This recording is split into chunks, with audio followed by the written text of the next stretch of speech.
கர்த்தருக்கு ஸ்தோத்திரம். இன்றைய வசனம் பிலிப்பியர் 4:4. கர்த்தருக்குள் எப்பொழுதும் சந்தோஷமாயிருங்கள். பிலிப்பியர் 4:4. கர்த்தருக்குள் எப்பொழுதும் சந்தோஷமாயிருங்கள். இன்னைக்கு ஏசப்பா உங்ககிட்ட சொல்கிற ஒரு வார்த்தை என்ன தெரியுமா? சந்தோஷமாக இருக்க சொல்கிறாரு. ஆமென். அதுவும் எப்படின்னா கர்த்தருக்குள். பவுல் சீலா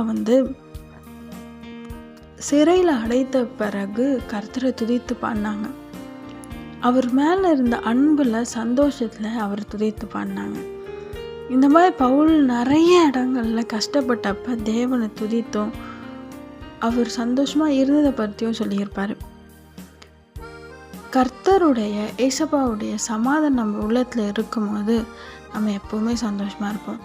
உயர்வோ தாழ்வோ எந்த சூழ்நிலை இருந்தாலும் நம்ம சந்தோஷமாக இருப்போம். ஆமென். உங்களுக்கு அந்த சந்தோஷம் வேணுமா? அது ஒருவரும் உங்ககிட்ட இருந்து எடுக்கக்கூடாத சந்தோஷம் ஏசப்பா தருவார். இன்றைக்கி கண்ணை மூடி உங்கள் இருதயத்தில் கை வச்சு, ஏசப்பா நானும் சந்தோஷமாக இருக்கணும், சமாதானமாக இருக்கணும் நீங்கள் கேட்கும்போது உங்களுக்கு தருவார். நிச்சயமாக அந்த சந்தோஷம் யாருமே எதுவுமே தர முடியாத சந்தோஷம் அவர் உங்களுக்கு தந்து ஆசீர்வதிப்பார். ஆமென்.